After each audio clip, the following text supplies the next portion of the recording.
Welcome to The Memory Game, a podcast where I, Nathan Tuffin, and I, Rob Beer, exchange voice notes as we carry out the important work of recording an emotional history of video games for the betterment of future generations. This week, Rob asks us to recall the ones that got away and discuss the games that we were excited to play but didn't actually get to.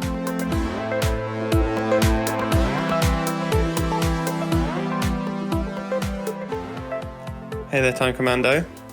I was listening back as I edited our last episode, and I started worrying that the long, elaborate intros were maybe a little bit off-putting, particularly for anyone who's a first-time listener. And so I sort of sounded that out with my friend to see what he thought. And a lot of his words had wisdom in them, so I tried writing them down just to see what you think. But as I did, I realised something quite strange, which was that the first letter of each word spelt out a sentence in itself. And that sentence was a question about video games. Anyway, enough of that.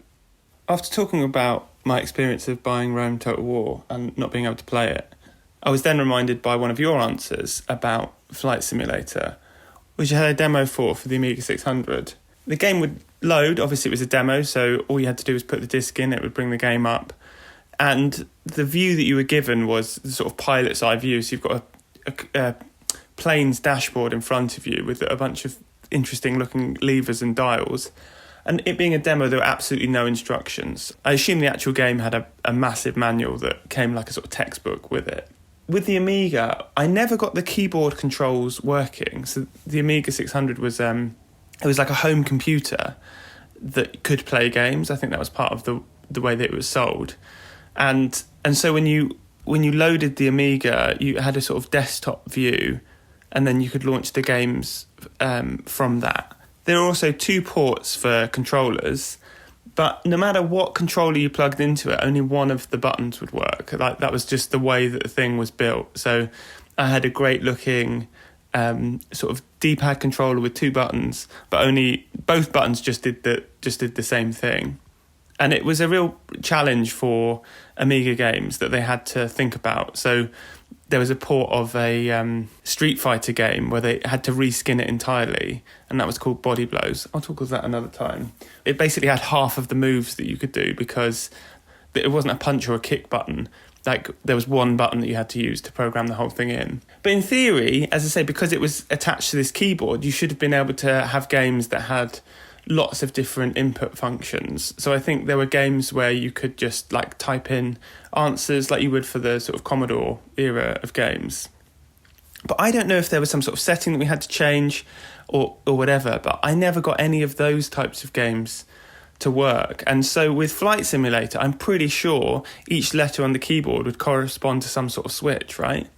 But that didn't happen for me. I put in the demo, I loaded it up, you saw this plane, you saw the cockpit view, and then there was just like loads and loads of buttons available, but no way of triggering any of those things. And I used to sort of stay awake at night, like fantasizing about the plane moving forward, even an inch, you know, and spent ages flicking all the switches, holding shift and pressing all the things, like trying everything I could, but never got that plane to move.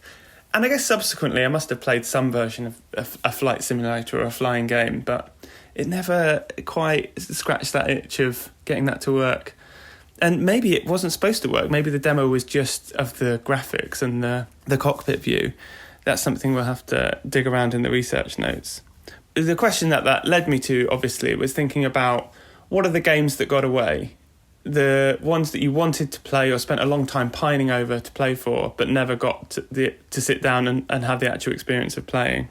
So the Flight Simulator was an explanation, not actually my first answer. And the similar experience that I had was a game called Mad Show for the Amiga 600, which I think I experienced basically the same thing. This one I did have the manual for, and it described in very simple terms the things that you needed to do to play the game, but just none of them worked for me. I just never got past the menu screen of that game.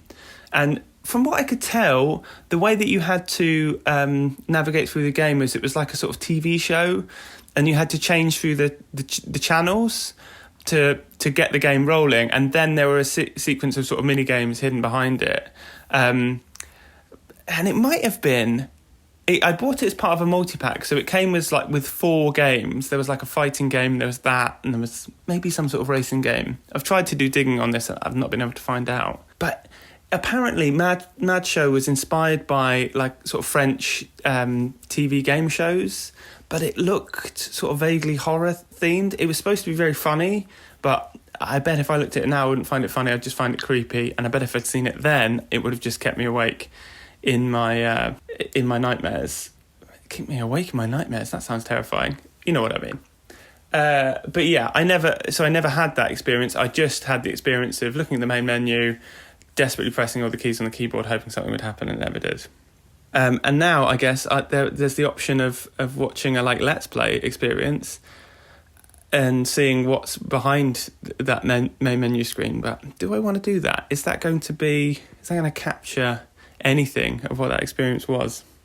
Another game that I spent a lot of time thinking about playing but never got to play properly is Majora's Mask. So the sequel to Zelda Ocarina of Time, the greatest game of all time. Hey, listen! For the N64. And I did actually get to play this game a few times in passing at someone else's house. But it's one of those ones it's a single player game. And so, you know, you're not going to, if you're going to be around a friend's house, you're going to play GoldenEye or some multiplayer experience, right? But it was such a good experience, or such a sort of zeitgeist moment in my friendship group that I did see people play it and just was happy to just watch them play it a bit and have tiny little goes on it. But I never got the experience of owning it and seeing through the story. And it appealed in so many ways. So, as I say, I was obsessed with Ocarina of Time, like played through it, loved it. And I didn't own an N64. I just played it with my neighbour at their house. And it took us months to complete. We sort of printed out the walkthroughs where we got stuck. And, it was like a brilliant experience. So when Majora's Mask came out, like every friend of mine that had a Nintendo was reading like the N64 magazines and like getting all the previews about it. And it was a really strange, brilliant, ambitious game in that it was set over 3 days. And at the end of the 3rd day, the world ends. Except for you're somehow able to rewind time to the beginning. Like that's Link has the ability to do that in some way. And so you have to go through the world, and there are events that happen on specific days in that three-day sequence that you have to get to and change or do something with. It being a Zelda game, you slowly unlock more weapons and items that then allow you to interact with those moments in those 3 days. Can you imagine how elaborate that was to sort of design or to think about even as a kid? Like absolutely would have had to rely on walkthroughs for this kind of stuff. And a really nice mechanic in it as well was that the why it was called Majora's Mask was that in this game you had the ability to wear different masks and they would turn you into those characters. It meant that you got to inhabit and play as all of the different creatures from Ocarina of Time games. And just that's appealed in such a like visceral way. As I say, one of the elements of it was that you didn't just have to buy the game, you also had to buy the expansion pack. And so if I wanted to play that game, I needed to convince my neighbour's parents to buy him the game and the expansion pack, which felt like a stretch. Didn't want to sort of bully them into doing that. Maybe I should have. That was a weird bit of Nintendo history as well, was that they, in the middle of that console's lifespan, you had to then buy like a £40, I think it must have been a bit of extra RAM or something. And there were only a few games that it really impacted. I think you needed it for Majora's Mask, you needed it for the Donkey Kong game, which came out very like at the late end of the N64 era. And most importantly for me, you needed it for Perfect Dark, which was the futuristic sci-fi sequel to GoldenEye, which I will talk about another time because I did get to play that, and that was absolutely brilliant. The last game that I thought about when I was thinking about games that I've not had the chance to play, that I'm desperate to play, is the co-op mode in Portal 2.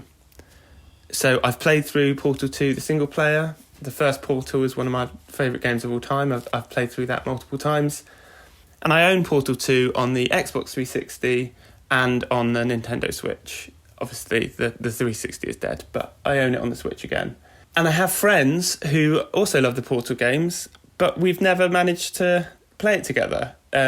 Tom is probably the most likely candidate that I could play it with, but it's one of those things where our windows to play games together are often narrow. Mine narrowed for years because I had a child, and now I'm through that. But the problem that we have now is that he plays most of his games through PC, and I don't have a PC that can play games, so I do most of my gaming on either the PlayStation or the Switch.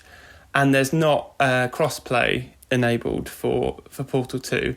And this feels like an absolute contemporary experience, which is that, like, you own the thing on multiple platforms and the other person owns the game on multiple platforms, and you still can't get it to work. There's still some sort of admin stuff that means that it doesn't work.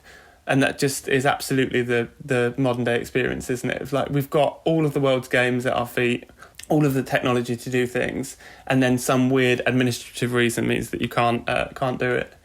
And so instead of playing Portal 2, because we then did have a lovely period where we managed to line up our gaming windows, and instead of playing Portal 2, which I'm sure we would have absolutely loved, we worked our way through a game called A Way Out, which is like an action-led story game, co-op mode thing. Big AAA experience, blockbuster. You play as two people trying to break out of a prison. I think one of you's wrongly convicted. Do we know the backstory of the other one? I can't remember.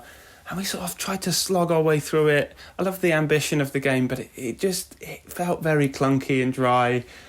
Me and Tom kept on going back and forth with this quote of, like, I think we need more sheets. Because like the whole game seemed to be about getting bed sheets. Or at least we had the longest period of just having to do this one level over and over again, which was just like a really rubbish stealth game level. And it just all seemed to be about like sneaking round. But it's one of those things where the jeopardy wasn't particularly high, because if you got caught, it just restarted the level. And the jeopardy there was that you'd have to watch the fucking cutscene again, or they bang on about bed sheets or something. I don't know. I understand the ambition of everything that game stood for, but I think we were the problem in that if we'd been younger, we would have read it with less cynical eyes. But it just seemed to take itself very seriously, but we couldn't help but find it like really, really funny. And eventually, I think we did. We just something. There was one level that we just, oh come on, I can't do this anymore. And so we walked away from it and found some game where we could shoot some things. So there you are. Those are my games that got away. What are the games that keep you up at night? Let me know. Hit me up. Hit me up. Hey, Stationary Plane Simulator. Thanks for the question, buddy. I've had this sort of nagging feeling for a while that it would be good to include some older games and more games from our childhoods. But I think inevitably our memories from more recent years are slightly easier to access, so we might lean a bit more towards our teenage and adult times when we answer these questions. But this is such a good question for remembering games from further into the past, and especially ones that we were a bit fixated on and got excited for, which is of course perfect for an emotional history of video games. So we talked a bit about it last episode, but I absolutely related to your issue with Flight Simulator, that Flight Simulator demo, and this sort of sense of just really trying to get the machine to work and the hardware to work with you, and this new fun experience being just out of your reach. And I had something similar with our very first like Windows Home PC, which it came with a bunch of floppy disks that had, little pictures of whatever games were on them, and I could just never get it working. I didn't know how to use DOS. I didn't know how to run things on disks, and neither did anyone in my family. So they just sort of sat sadly on the computer desk for a good couple of years until eventually I'm sure they were thrown away or something like that. But that feeling of not being able to get things working and how frustrating that is, it's such a visceral memory for me. And it got me thinking about how, computers now, they can obviously still be a huge pain in the arse. And if they do break, it's quite maddening. But in the main, most of the time I spend on computers is either my work laptop or my gaming PC. There's very little issue because I'm just doing similar tasks on them all the time. And they work largely as they're supposed to. And I actually find that I have this I haven't had it for a while, but this kind of semi-regular anxiety dream where I'm sat at a computer. I'm using, or a computer on my work laptop or something, and I know that I have this particular task to do, but nothing corresponds with the sort of inputs I'm making into the machine. And it's like, working in a different language, and it's all a bit fuzzy, and my brain can't wrap itself around what it is I need to do. And it definitely harks back a little bit to those early days struggling to get these machines to work, and that very intense feeling of frustration that you have and just not being able to understand things. And those limitations of the Amiga that you mentioned, what the hell was going on there? The pad only had one working action button. That just seems absolutely baffling. And it feels like, I guess because of the limitations of the technology, the whole thing, is put together in a bit of a fudge. And game developers, must have been constantly having to work around the limitations of the programming and the hardware, which I'm sure that's true in contemporary game design. But back then, I'm sure that was a lot of their job, was just how do you get it to work with, the limited technology that we've got. So it might be too big of an ask for the research notes, because it'd be difficult to find. But I would love to know what the deal was with that flight simulator demo. Like, why the hell didn't it work? Was it possible to get to work? Was it just that you couldn't get the keyboard working? Or, was it actually designed to not be accessible and just showcase that very first view? And then if that's the case, who the hell went on to buy the game based only on that sort of singular image of an airplane cockpit and dashboard and some runway? But maybe that's coming from the modern perspective of, you can basically watch an entire game through now if you want to before you buy it, and read thousands of reviews and stuff. Maybe back then that image would have been tantalizing enough to get someone to go away and say, I've seen that now, I want to get a version where I can actually make the plane move and fly. So I did have a couple of thoughts on the games you chose. I know you said you didn't think it would achieve much to go back and try and find a way to play Mad Show now or watch videos of it on YouTube. But I did have a quick look just to see if it would keep me awake in my nightmares. And it is really worth a brief watch of a playthrough. So it, as much as you sort of described or how you thought it would be, it does have this kind of creepy, almost horror-like aesthetic. The contestant you play in the game show seems to have like a bunch of wires going into his head, and it's like you're in a virtual reality simulator but on a TV show. But yeah, the whole thing is a real full-bodied assault on the senses, and the color palette is really unpleasant and dark, and there appears to be so much crammed into every screen that I don't know how you have any idea what's going on or what sort of thing to choose next. And then it cuts to these mini games that you mentioned, and they just look so clunky and awkward and not particularly fun. And the sounds as well are piercing and jarring and, I don't know, sort of guttural, and very unpleasant all around. And you mentioned Portal 2. It does feel like your unfulfilled wish to play that on co-op. That's surely something we can rectify one day, perhaps as extra tier Patreon content. I also played A Way Out, like you did with your friend Tom. I played with Justin on a LAN weekend, and I completely agree that it felt so full of potential. It really looked like it had these sort of AAA credentials, like it was really kind of cinematic and well made, but it just didn't deliver in the end. It was really frustrating, and we fell off it as well. And that sense of feeling like you've wasted precious game time, especially when you have trouble lining up that time with a friend, that's an absolute killer. So yeah, a real shame you didn't get on Portal 2, and maybe that's something we can work out one day. Anyway, on to my actual answers. So this first one, you correct me if I'm wrong on this, but I think it might be the first one that we've mentioned where I don't know the title of the game. I'm not actually sure which one it is. I've had a look. I found what I think it could be, but I'm leaning so hard into sort of glimpses of memories from so long ago, and it's a game I never got to play, so I can't be sure. So the first choice, it's a paintball game, a first-person paintball game for the PC, and I think I saw it previewed on one of those old video game review TV shows. Like something like Games Master, or there are definitely a few others I can't remember the names of, and it showed some brief clips of, like first person, someone running around with a paintball gun, like in a forest or something like that, and then seeing another player and splatting them with their paintball gun, and I don't know why, but I remember seeing it and I was so excited for it, and like going to bed thinking about it and just being like, oh my god, that's going to be the most fun game. And what strikes me now is that paintball, there are loads of paintball games, I looked when you Google it. Why is that exciting? Like, paintball is a sort of attempted real life simulation of war and, like, gun combat, right? So, albeit it's probably a bad simulation where all of the participants are hungover or on a stag do or something. But video games are also simulations, but probably more accurate ones, or ones that can capture our imagination better. And I think at the point I would have been pining for this paintball game, I had already played other first-person shooters on consoles and probably on my PC. I know that on that PC, we had a demo of the game Delta Force, which I don't know if you ever played it, but I was obsessed with it. It involved real shooty guns and war, and it was really, it was great, or I thought it was at the time. So why on earth would this paintball game have appealed to me so much? I don't know. But I used to go to Swindon Town Centre every weekend with my friends, and every Saturday we would go into Electronics Boutique, and I would go to the PC game section, with the big blocky sort of square boxes, and look for that paintball game, and it just never turned up, which I was very disappointed about, and I remember thinking about it for a good few months. And I looked up paintball games for the PC from the late 90s. There are a few. The one that looks most like what I can remember is called Extreme Paint Brawl, but I'm still not sure. I looked it up, and according to Wikipedia, it's considered to be one of the worst video games of all time, so perhaps I dodged a bullet there. But I also dodged a good story, had I ever found it and bought it. So my second answer is also a game that actually, when I first started recalling the memory, I didn't know the name, but I have managed to find it after a bit of Googling and work out what it was.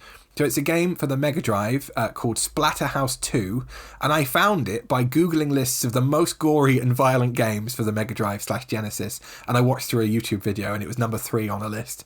And I'm not sure what the background premise of the game is or what the story is, but it's a side-scroller where you play this big muscly guy in a sort of quite scary-looking hockey mask, and you stroll along, and you just batter people and monsters with various weapons. And I think it's vaguely horror-themed, and there was a lot of blood and guts in it. And my dad picked it up from the video game rental store that we used to go to when I was a kid.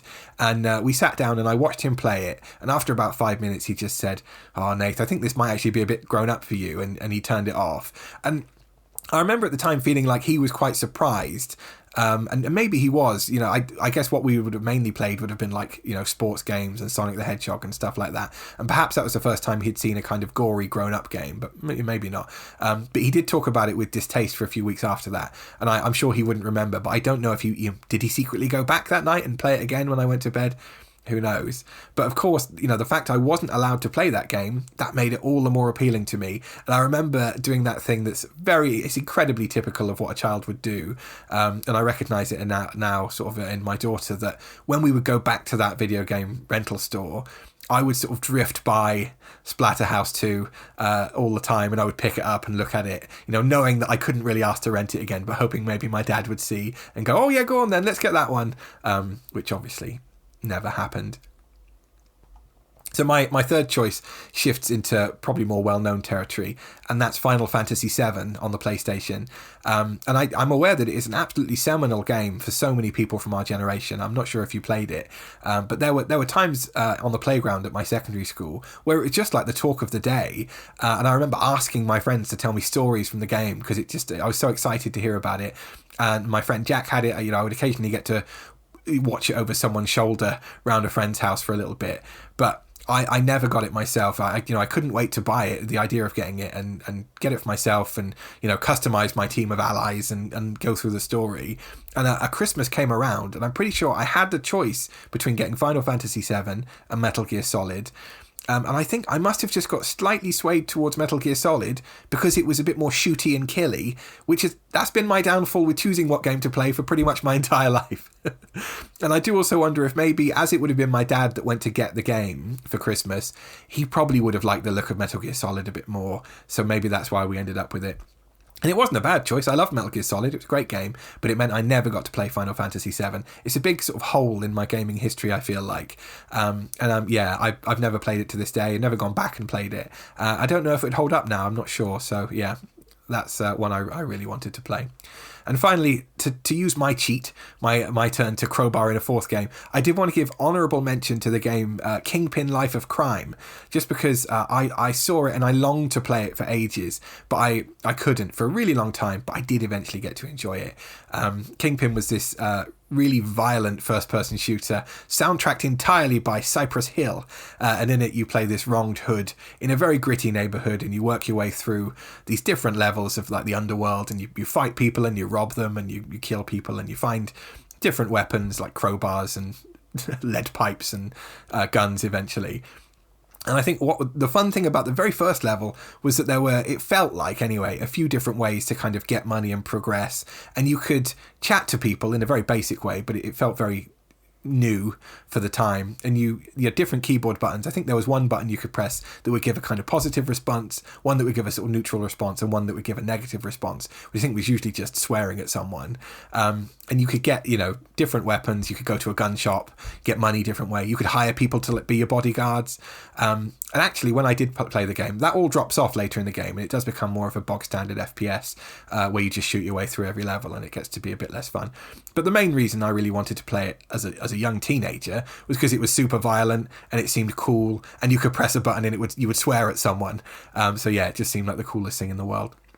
And I first heard about it from my friend Harry, who had a demo of it on his PC, and I got super excited. We used to sit next to each other in maths, and just him describing it to me, I thought it was going to be amazing, probably even better than it actually was, because your imagination does some of the work there. And I went to his house and we played the demo, and it really didn't disappoint. And then eventually I got the game for Christmas, but it just wouldn't work on my PC, and it did that kind of final boss level of computer fails, which we've talked about a bit before, where it got all the way into the game, past the menu screen, into the game, and then the graphics were warped and unplayable, and it would eventually crash. But I didn't want to take the game back. I was convinced that I would get it working eventually. So I took it to Harry's house for a sleepover at one time. It did install and work on his PC. And we did play some. It was really fun, but it was quite hard. So I think we stopped at some point. And I remember we sat and read the instruction manual, or maybe the back of the box, and it had a list of the different kind of online modes for the game, probably in the early days of having the internet at home. And we got obsessed with the idea of doing that. And then we spent all evening kind of making his stepdad try to get it working online for us, with no success, unfortunately. So yeah, that was disappointing because I never got to play it, probably for a couple of years. A few years later, when I did know a bit more about PCs and I could, use search engines and forums and stuff to try and get things working, I discovered that all I actually needed to do was update the drivers on my graphics card, and I finally did get it working. And I felt like I was a mechanic that fixed a car that was rusted to pieces, and it was a very sweet moment. But so with that choice in mind, my counter question to you is about a game that you really wanted to play, and eventually did get to. I know you mentioned that was something that happened with Perfect Dark, but maybe you want to save that for another episode. But I'm sure there are others you could choose. So yeah, was there a game that you wanted to play but did eventually get to, and how did it feel when you finally got that experience? All right, thank you, buddy. Great question. Hit me up. Hey there, Mystery Paintball Game. Thanks for your responses.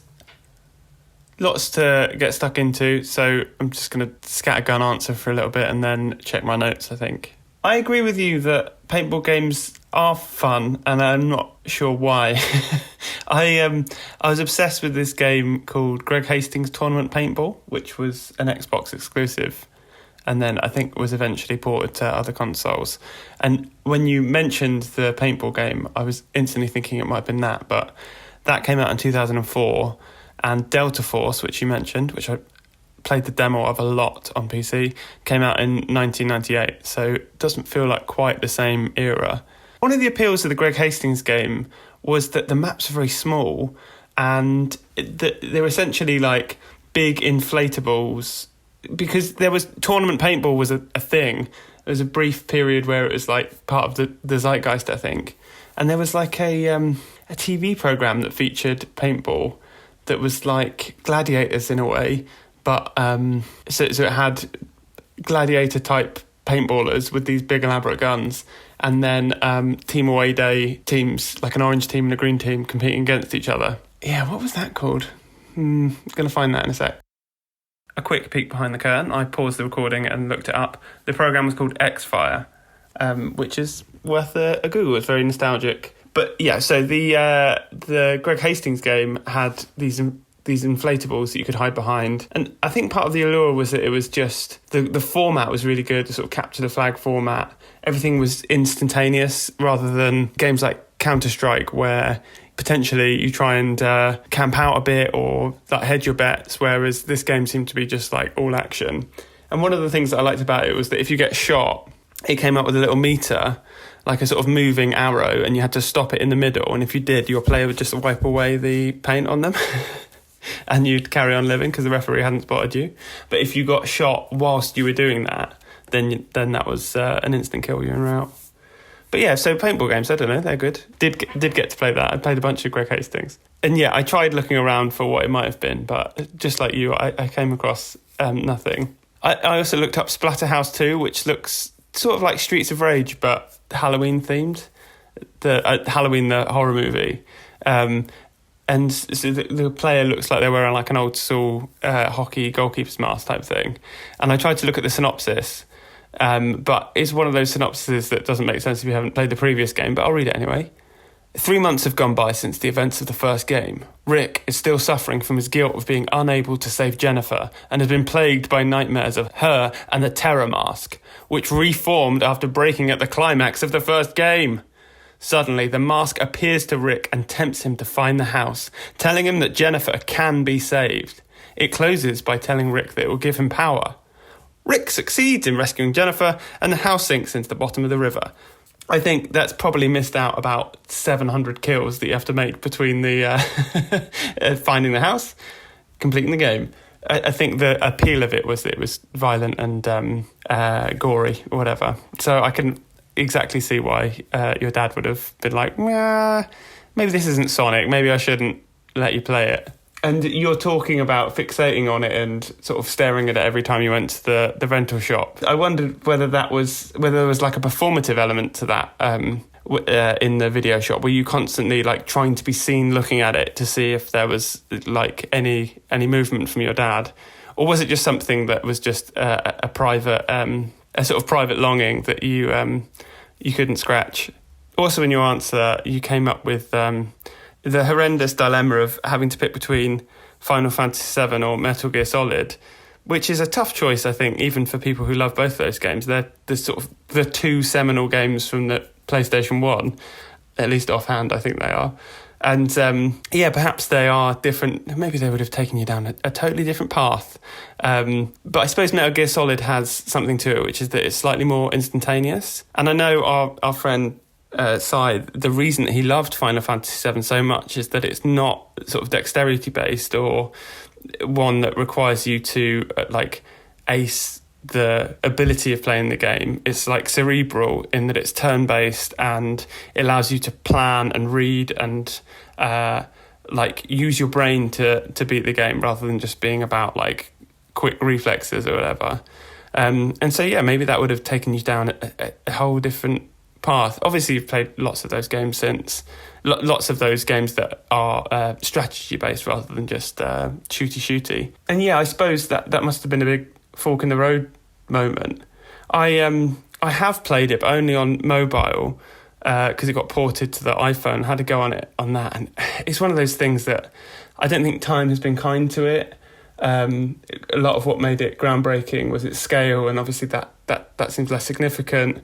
There's lots of bits around pacing where it's there's loads of encounters and loads of fights to get your levels up, but that's not necessarily what I'm looking for now. And the combat system, I've played games that have built on it, and so to go back to a period where those turn-based combat systems have the limits that they do, that's quite difficult, I think. Specifically, the one that I played was, the webcomic Penny Arcade. They did a series of games called The Rain-Slick Precipice of Death, which feature the two main characters from Penny Arcade in a sort of weird cartoon world. I can't remember much of it really, other than that the combat system was quite enjoyable and had some nice head-scratchy choices to be made with it.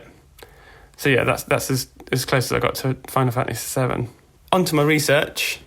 I looked up the Amiga one-button controller, and apparently it wasn't just the Amiga that had this problem. It was like sort of all the home computers of that era used what was the Atari standard, which was like a 9-pin joystick port.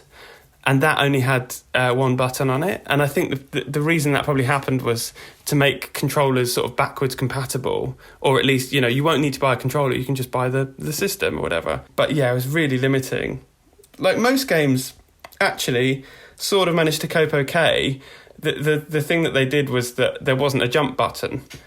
Basically, if you think about Mario or whatever, you've got a jump button and then you've got a button to fire his little pellet if you've managed to do that pickup. But instead of there being a jump button, you just have to press up on the D-pad. And it probably made it more difficult in that, like, there is a difference there to being able to run to the right and jump and then keep pushing right. There's like a little fractional challenge there versus being able to just use your left hand to fully do the movement and your right hand to do the jump. And that's maybe why I never completed Super Frog. Throwback to a previous pod. The game that suffered the most from that as well, I think, was Body Blows, which, again, I've mentioned in passing, and it will come up again at some point in the future. It being a sort of a rip-off of Street Fighter, not directly a port, but like used a lot of the same characters and moves, but like reskinned. So, they had a sort of change of clothes and like just enough so that they didn't get sued. But where it only had the one button, as I say, that really limits the amount of like mapping that you can do for different moves. Essentially, like to do one move, you press the button. To do another move, you push left and the button. Another one is diagonally up, left button, up and button, away and right and button, right and button. There's like essentially 9 moves that you can map there. And that meant that it was really easy to do all of the difficult moves in the game that, like, on Street Fighter or Mortal Kombat would have required complex inputs. Instead, it was like, just press one of the 9 inputs. And so, yeah, it was like high-powered in a way, but then also, I guess there was probably no way of blocking because you needed the back key to do that function. There was no thing there. So, yeah, a strange game, but I liked it. It did the trick for me.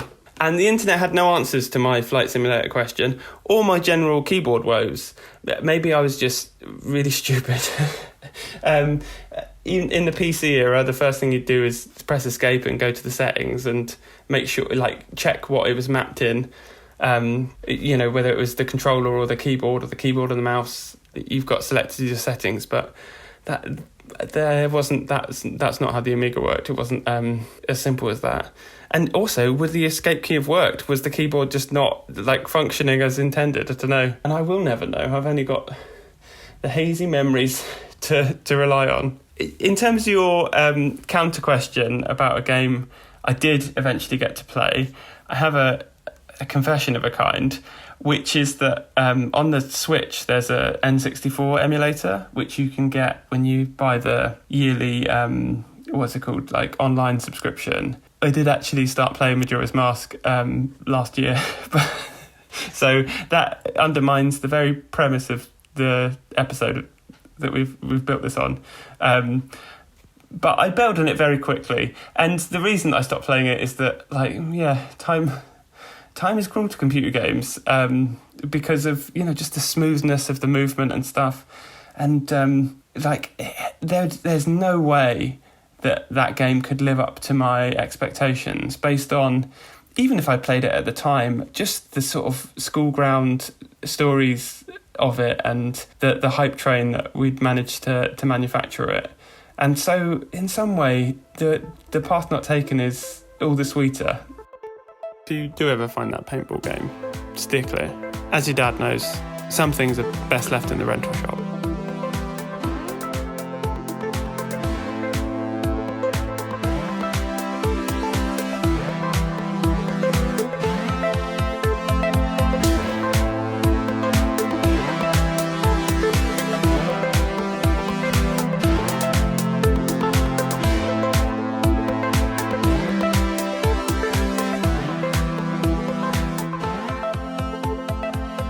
When you mentioned Metal Gear Solid, it reminded me that I played that game whilst recovering from my broken arm, which is a story that I told you in the last episode, because I broke my arm going down a hill on a skateboard, and then I recovered from that broken arm playing a bunch of Tony Hawk's 2. So there's a weird serendipity there.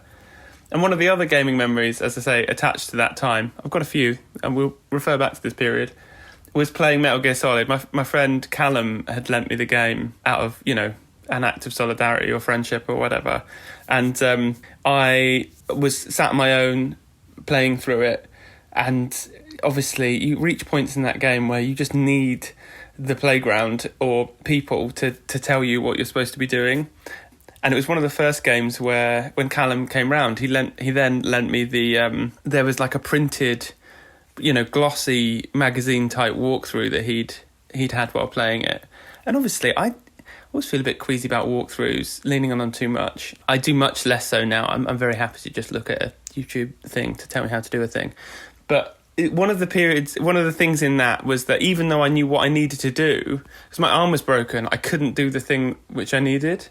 So there's a sequence in Metal Gear Solid where you're being tortured, and to survive you have to button mash to resist the torture, and if you fail then your character dies.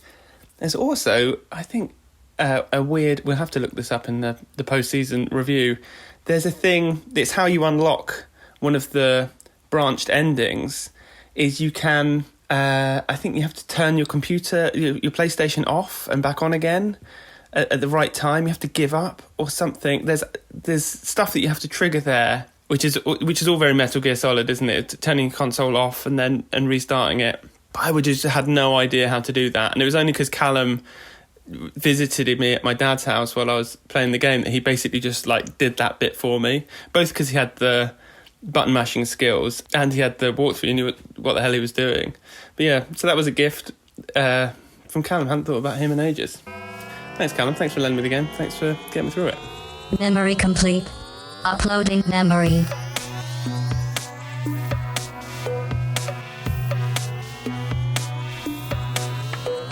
Thanks for listening to The Memory Game. If you would like to share a gaming memory with us, ask us a question or send us your thoughts, you can contact us at memorygamepod@gmail.com or on Instagram @memorygamepod.